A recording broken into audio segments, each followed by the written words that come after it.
ప్రభు యొక్క ఘనమైన నామాన్ని బట్టి ప్రతి ఒక్కరికి వందనాలు చెల్లిస్తూ ఉన్నాను. ఈరోజు ప్రతి విషయంలో కూడా తృప్తిగా ఉండాలని నువ్వు కోరుకున్నట్లయితే ఈ రోజుకైతే నువ్వు తృప్తిగా ఉన్నావు లేదో నిన్ను పరిశీలన చేసుకోగలగాలి. నీవెందుకు తృప్తిగా ఉండలేకపోతున్నావు అనే దాని గురించి కానీ నువ్వు ప్రత్యేకంగా దాని గురించి ధ్యానించినట్లయితే దేవుణ్ణి జీవితంలో ఏం తక్కువ చేశాడని ఈ దినాన్ని హృదయంలో నువ్వు వ్యాధం చెందుతూ ఉన్నావు. నీ మనసుకు కలిగినటువంటి శరీరానికి కలిగినటువంటి కోరికలన్నీ తీర్చబడడం ద్వారా తృప్తి కలగడం కాదు, కానీ నీ ఆత్మలో ఆయన ఆరాధించడం ద్వారా, స్తుతించడం ద్వారా, ఆయన నామాన్ని గణపరచడం అనేటువంటి ద్వారా నువ్వు తృప్తిగా ఉండాలని ప్రభు ఈ దినాన్ని నేను హెచ్చరిస్తూ ఉన్నారు. అంజూర చెట్లు పూయకపోయినా, ద్రాక్ష చెట్లు ఫలింపకపోయినా, సాల్లో పశువులు లేకపోయినా, ఏమున్నా ఏమి లేకపోయినా, ఏ స్థితికైనా ప్రభు నువ్వు నాకు చాలని భక్తుడైతే మాట్లాడుతూ ఉన్నాడు.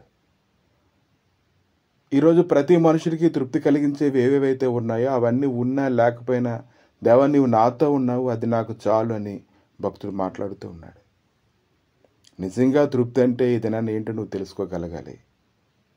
ఆదికాండము 25:28 ఇస్సాకు యాసావు తెచ్చిన వేట మాంసం తినుచుండెను గనుక అతన్ని ప్రేమించెను, రెబ్కా యాకోబును ప్రేమించెను.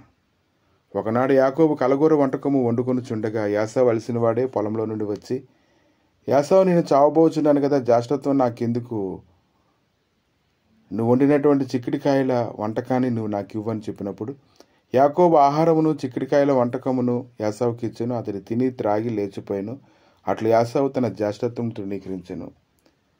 ఎప్పుడైతే మన కోరికలు తీరకుండా ఉంటాయో, మన ఆలోచనల తలంపుల్లో స్థిరత్వం లేకుండా ఉంటుందో, మన మనసుకు కలిగినటువంటి వ్యర్థతను అంతటిని బట్టి మనం ఎప్పుడైతే నడుచుకుంటామో మన దగ్గర ఉన్నది అంత విలువైందన్నా దాన్ని సులువుగా మనం సంతోషపెట్టుకోవడానికి మనం విడిచిపెట్టుకుంటాం. ఎప్పుడైతే మన మనసు కలిగినటువంటి కోరికలు తీరకుండా ఉంటాయో మన హృదయంలో ఇరుకు అనేది ప్రవేశిస్తుంది. ఇరుగ్గా ఉంటుంది, చాలా ఇరుగ్గా ఉంటుంది. దాని వలన ఆ ఇరుకులోంచి బయటపడడానికి ప్రతి ఒక్కరు కూడా ప్రయాసపడుతూ ఉంటారు. కేవలం ఒక పూట కూటు కోసం అతను తన జ్యేష్ఠత్వాన్ని నమ్ముకున్నట్టంటే ఆ జ్యేష్ఠత్వం విలువ కంటే అతను ఒక పూట తినేటువంటి తిండి మీద అతను దృష్టి పెట్టడం వల్ల అతని హృదయం ఎంత ఇరుగ్గా ఉందో చూడండి. హెబ్రీయులకు రాసిన పత్రిక 12:17 యాసావు ఆ తర్వాత ఆశీర్వాదం పొందగోరి కన్నీళ్లు విడిచిచు దానికోసరము శ్రద్ధతో వెతికెను. ఇంకా అతనికి అవకాశం లేకుండా పోయింది. కాబట్టి నీ రోజు నీ జీవితంలో తృప్తిగా వాక్యం చదువుకొని, తృప్తిగా ఆరాధన చేసుకొని, తృప్తిగా ఆయన సన్నిధిలో సాక్ష్యం ఇచ్చి దివారాత్రులు దాన్ని ధ్యానించడానికి దాంట్లో ముందు నువ్వు తృప్తి పొందినట్లయితే నీ హృదయంలో ఉండేటువంటి ఇరుకు పోతుంది, ఇబ్బందులు అనేది పోతూ ఉంటాయి. ప్రతి కాలంలో కూడా నువ్వు ఫలించేటువంటి చెట్టు వల్లే ఉంటావు. ఎప్పుడైతే మన కోరికలు తీరవో, మన ఆశలు తీరకుండా ఉంటాయో అప్పుడు మనం దేవుని శోధించడం మొదలు పెడుతూ ఉంటాం. ఆ శోధించడం ఎలా ఉంటుందంటే సనగడంలోకి మార్చివేయబడుతుంది. అలా సనుగుతూ ఉంటే దేవుడు అంటే అయిష్టత కలుగుతూ ఉంటుంది. అయిష్టత ఎప్పుడైతే కలిగిందో ఆయన సన్నిధికి దూరంగా ఉండాలనే కోరిక పుడుతుంది. నేను దైవ సన్నిధికి రాను, ఈరోజు నేను రాను, ఈరోజు నేను వాక్యం వినను, ఈరోజు నన్ను అలా వదిలేయండి అని చాలామంది చెప్తూ ఉంటారు. అంటే ఎక్కడో ఏదో కోరిక వారి హృదయంలో ఉంది, అది తీరడం లేదు. అది తీరితేనే కానీ, దేవుడు వారికి అలా లంచం ఇస్తేనే కానీ వారి దైవ సన్నిధిలో ఉండలేరు. కీర్తనల గ్రంథము 78:18 వారు తమ ఆశ కొలది ఆహారం అడుగుచు తమ హృదయములలో దేవుని శోధించిరి. ఆశ కొలది వారు అడుగుతున్నారు తప్ప ఆకలి కొలది వారు దేవుడిని అడగడం లేదు. దేవుడు నాకు సహాయం చేయని వారు అడగడం లేదు. కనుక మనం దేవుణ్ణి శోధించేటువంటి వారుగా మనం ఎందుకు ఉండాలి? ప్రభు అయితే అన్నారు, సాతానా నువ్వు నన్ను శోధించవద్దని చెప్పారు, నా వెనక్కి వెళ్ళి నువ్వు అని చెప్పారు. కనుక తృప్తి అనేది ఈరోజు నీ హృదయంలో ఎలాగుందో నిన్ను పరిశీలన చేసుకోగలగాలి. హెబ్రీయులకు రాసిన పత్రిక 12:16 ఒక పూట కూటు కొరకు తన జ్యేష్ఠత్వ హక్కును అమ్మివేసిన యాసావు వంటి భ్రష్టుడైనా వ్యభిచారైనా ఉండినేమో అని జాగ్రత్తగా చూసుకోండి. భ్రష్టుడంటే ఇక దేనికి పనికిరాడు. ఇంకా దాంతోపాటు ప్రభు ఇంకొక మాట కూడా యాసావు గురించి మాట్లాడుతున్న వ్యభిచారి అని చెప్తూ ఉన్నాడు.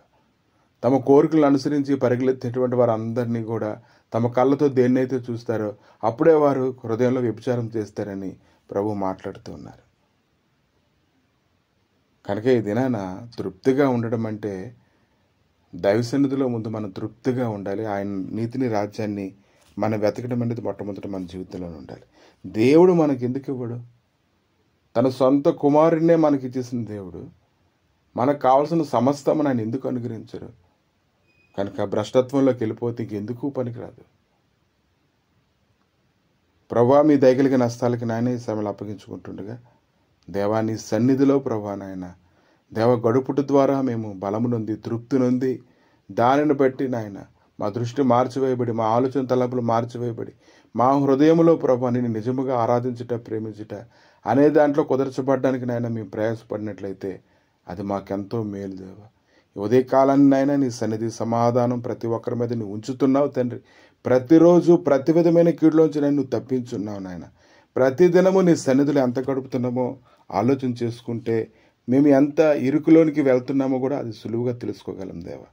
నీ గాయపడిన హస్తాలకు అప్పగించుకుంటుండగా ప్రభా, ప్రతి ఒక్కరి హృదయంలోనూ నాయన నీ గొప్ప కార్యం మీరు జరిగిస్తుండగా మేము వెతికేటువంటి మనసు వరకు అనుగ్రహించి బలపరిచి స్థిరపరచమని యేసుక్రీస్తు నామములు అడిగి వేడుకుంటున్నాము తండ్రి. ఆమేన్.